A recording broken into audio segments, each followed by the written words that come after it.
So what does it really mean to inherit a legacy of strength? And maybe more importantly, what do you do with it? Well, today, we're going to dive into this really incredible reflection for International Women's Day by Dr. Shungu Hilda Magadza. She explores this very idea through a powerful, personal story that I think is going to hit home for a lot of us. Okay, so it all starts with this memory from the author's childhood in Zimbabwe. And this isn't just a sweet story, it's really the foundation of everything. Just picture it for a second. A young girl sitting on the back of her grandmother's bicycle. That simple image, right? It just captures this profound feeling of safety, of being completely protected. Her grandmother wasn't just family, she was her protector, her guardian, her advocate, her everything.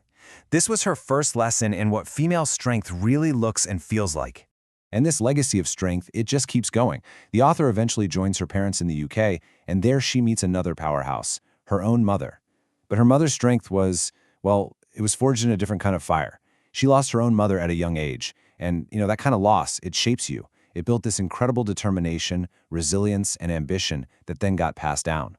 So, you see, this isn't just one family story. Dr. Magadza is talking about something bigger here, this powerful inheritance that gets passed from woman to woman. Think of it like a toolkit for survival and success, one filled with determination, resilience, and ambition. It's this incredible gift that women pass to each other to help navigate the world. Which, of course, brings us to a really critical question. We celebrate this incredible inner strength, right? But why is it so necessary in the first place? And this is where the story takes a turn, moving from this personal legacy to the, let's face it, the harsh reality so many women face the second they walk out the door. Yeah, this is the world they step into. It's like this constant chorus of negativity. You see it right here. You cannot, you should not, you are less. These aren't just words, They represent real systemic barriers. They're all the cultural and social messages designed to limit a woman's potential, to put her in a box. It's a constant headwind they're forced to push against every single day. Now, here's something that is absolutely crucial to understand. The author makes it really clear that while this headwind affects all women, it doesn't affect them all equally. This is where intersectionality comes in. For Black women, for women from other marginalized communities, that battle is often so much harder. The barriers are higher, the fight is tougher, and that legacy of strength, well, it gets tested even more fiercely. And this is where all those negative messages become concrete reality. We're talking about the professional world here.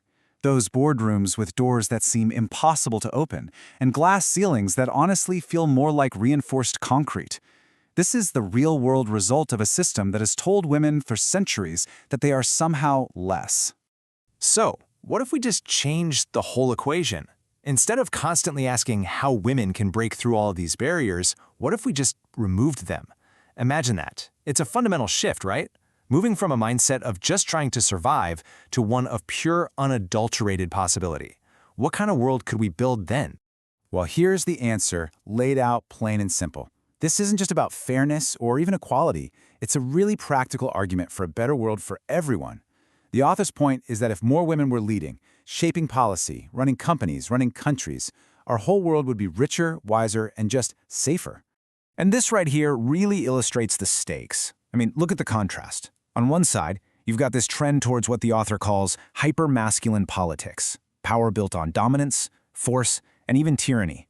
But on the other side, a more humane future, one built on things like empathy, collaboration, and courage.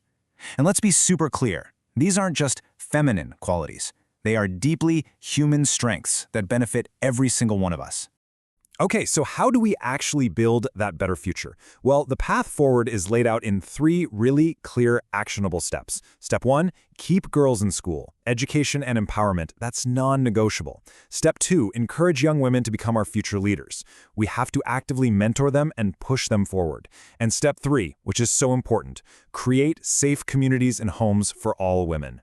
And let's be absolutely crystal clear about this point. Safety is the bedrock of all of this. It's not an optional extra, The author talks about a whole continuum of harm, a spectrum that goes all the way from microaggressions and daily harassment to systemic violence and even modern-day slavery. That entire continuum has to be dismantled, because without safety, words like empowerment and leadership, they're pretty much meaningless. And as we start to wrap this up, the reflection comes full circle. right back to that legacy of strength. It's this beautiful tribute to the entire support system that makes everything possible.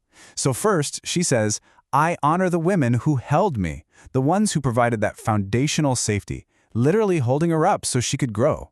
And then, I honor the women who shaped me. These are the mentors, the guides, the ones who challenged her and helped forge her identity, turning all that raw potential into real, purposeful action. And finally, I honor the women who showed me how to keep going. This is for the role models of resilience, the women who, just by their own example, showed her the quiet strength it takes to navigate a tough world and to just keep going no matter what. And now, after all that, the reflection turns to us. It ends with a challenge, for you and for me. It asks us to look at our own lives, our own communities, and really ask ourselves, what part can I play in all this? What's my role in dismantling these barriers and building that better future? And just as importantly, what support do I need to play that part well? Wow, a really powerful set of questions to leave you with.